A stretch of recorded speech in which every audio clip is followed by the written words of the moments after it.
Joining me now on the Daily Ledger Page 5 beat from Southern California, President of Wilsey Asset Management, Brent Wilsey.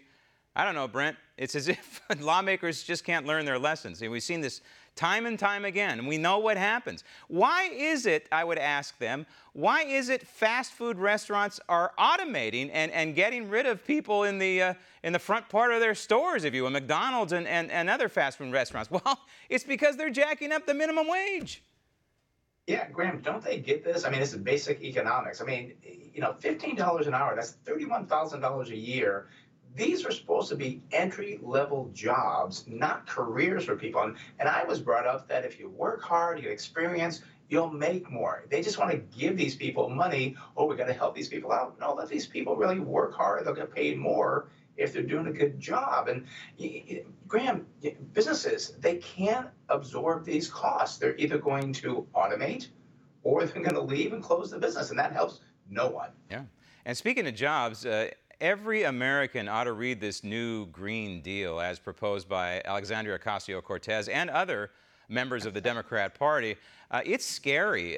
This is a manifesto. It's not a proposed law. This is a manifesto to ruin an economy. Take your pick of which aspect of it, but it's very, very scary when you start drilling it down.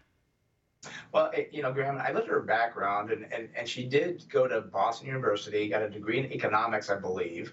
But her experience, she was a waitress at a restaurant. Nothing wrong with that job, but I don't think it prepares you to come up with these things that she comes up with. And I commend her for her boldness, but this is not what we need. These are crazy things they're talking about, and she doesn't think where the money's going to come from.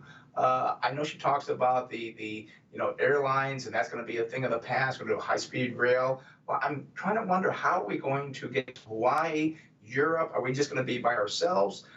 The things make no sense. This woman has no practical experience. She should not be making these things. I don't go down to the local restaurant and ask the waitress for investment advice. We need someone that actually puts more into this. It's just crazy, Graham. I can't even comprehend how foolish this is. Maybe she ought to consult with the guy in the White House who's known to be able to make a couple of bucks here and there. And the guy in the White House is negotiating with China right now for the trade deals.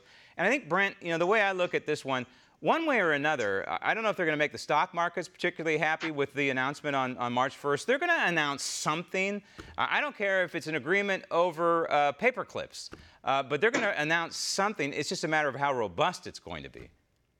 I'm not sure what they're going to announce, Graham, because of the fact that China's economy is not doing as well as we're doing. We are doing fine. This has not hurt us. The tariffs will go from 10% to 25% on $200 billion of Chinese goods coming in. I don't believe President Trump's going to back down on this. I think he's a strong negotiator. We're in a good position. It's not hurting us yet.